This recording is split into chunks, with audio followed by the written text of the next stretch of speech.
Bonjour. C'est Jordi. C'est moi. C'est Jordi, il arrive, on avance.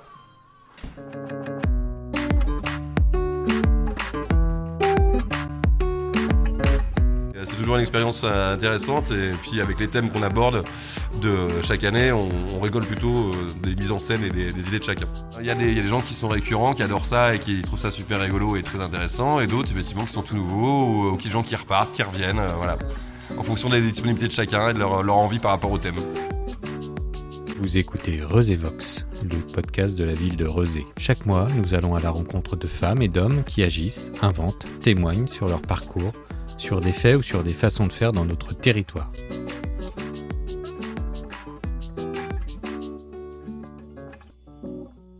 Alors, je m'appelle Samuel Dujeu, j'ai 43 ans, bientôt 44 dans 7 jours, et je suis le patron, gérant et fondateur du Petit Café de Rezé, nouvelle formule, depuis 2015. Le Petit Café de Rezé, est-ce que tu peux nous dire comment il fonctionne ? C'est un café un peu spécial et un peu bizarre, puisqu'on nous appelle la licorne, parce qu'on bosse que 2 jours, on bosse que les jeudis et les vendredis. Mais à chaque fois qu'on est ouvert, on propose une activité. Donc les jeudis, c'est soit quiz, soit blind test, et tous les vendredis soirs, c'est concert.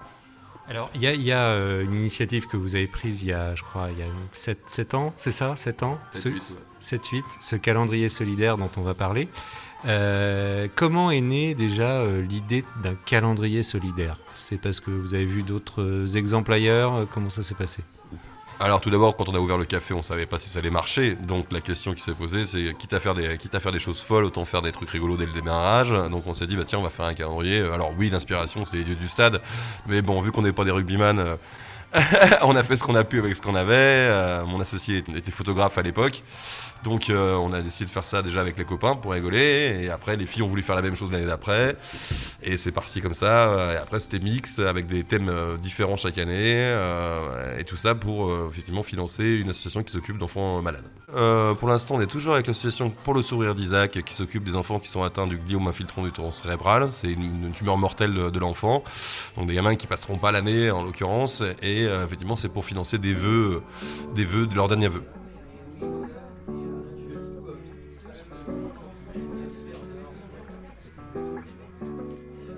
Il y a une journée de shooting, il y a un photographe qui vient, comment ça se passe ?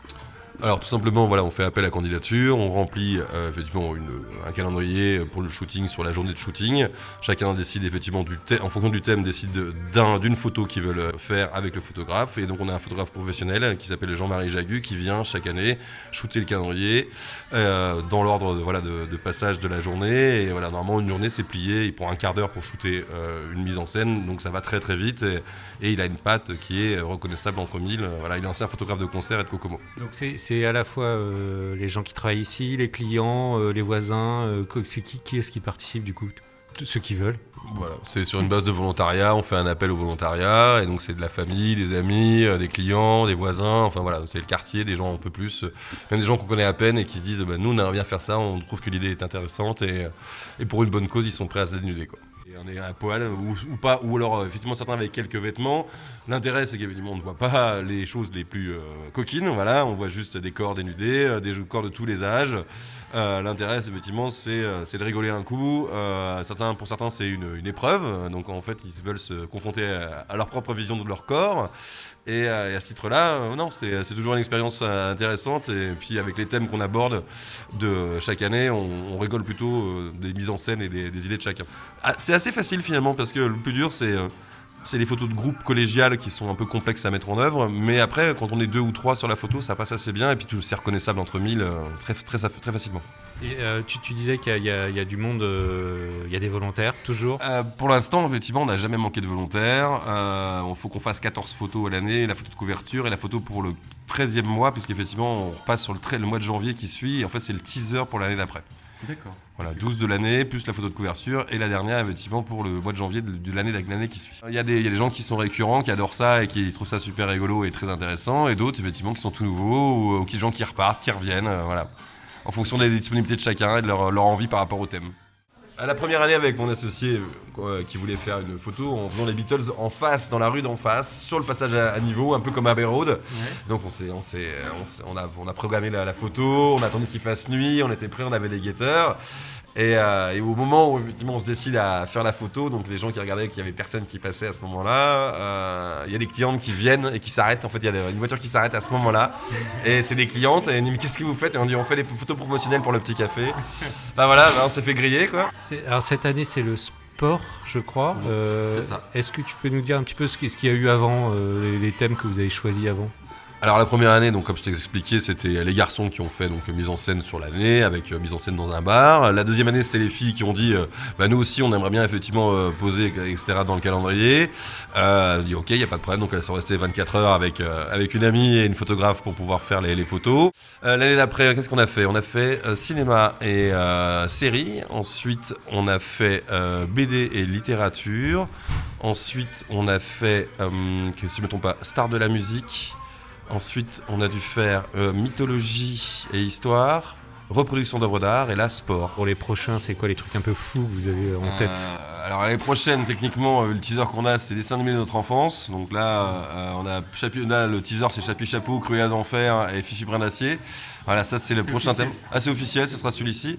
Après, pour les suivants, il faut réfléchir, mais on a un an encore pour réfléchir pour trouver le futur thème pour le teaser de l'année prochaine, donc en août 2024. Bonsoir.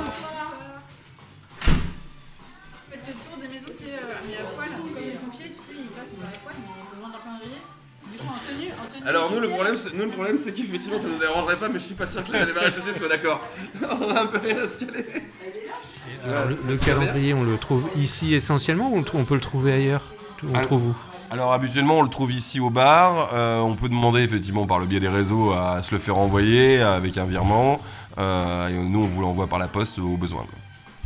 Donc plutôt ici, faut venir ici. À partir du 25 janvier en l'occurrence, parce qu'on ferme demain le 8 décembre.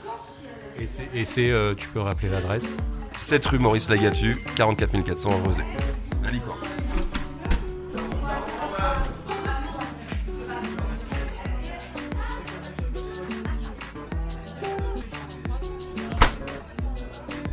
Alors n'hésitez pas à passer au Petit Café dès fin janvier pour vous procurer ce calendrier un peu particulier. Les fonds récoltés seront reversés à l'association Pour le Sourire d'Isaac et permettront ainsi d'exaucer les vœux des enfants malades. Merci d'avoir écouté cet épisode de Reusévox. On se retrouve le mois prochain pour une nouvelle rencontre.